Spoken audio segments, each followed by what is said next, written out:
The medical world tells us that abuse doesn't make a person gay, and while that may be true, it was an influential factor in why I chose same-sex relationships.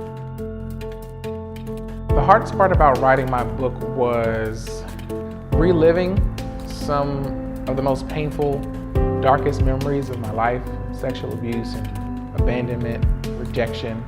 It's very transparent, very honest. You know, I lived in just a constant state of uncertainty about tomorrow, hopelessness, all of the brokenness that shaped the broken identity that I had lived for so many years. No matter who I was with, no matter who I was doing X, Y, and Z with, it didn't come with peace. It came with emptiness. It was like this void that just kept expanding and expanding.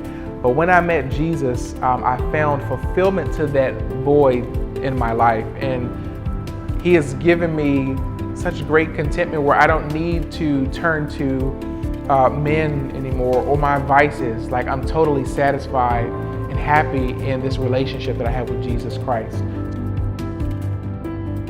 I think what has been most pronounced in my journey of 10 years, not just of walking away from the homosexual lifestyle, but turning away from everything that God calls sin and embracing the life that He says is good, that He says is holy, is the transformed or the renewed mind. I noticed that as I walked with Him in a relationship, that I didn't view even myself the same anymore.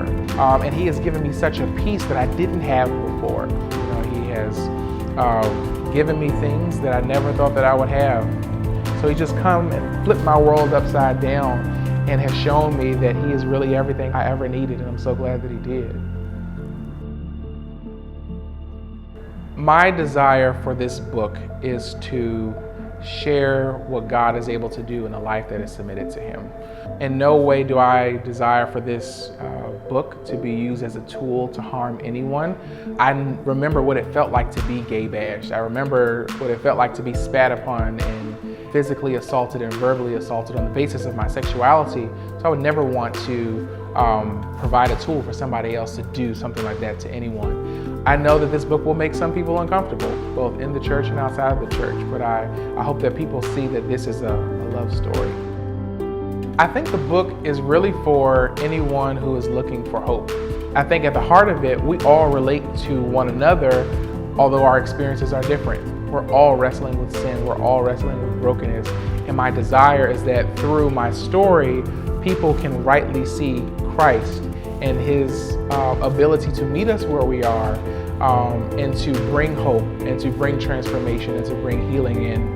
That it will allow people to see that God is not afraid or intimidated or repulsed by broken, sinful people, but He actually died for them, and His love inspired Him to die for people like me. So I definitely think that it will inspire people to have a better understanding of how loved they are by God and that He doesn't hate them. God loves us beyond anything we can ever do.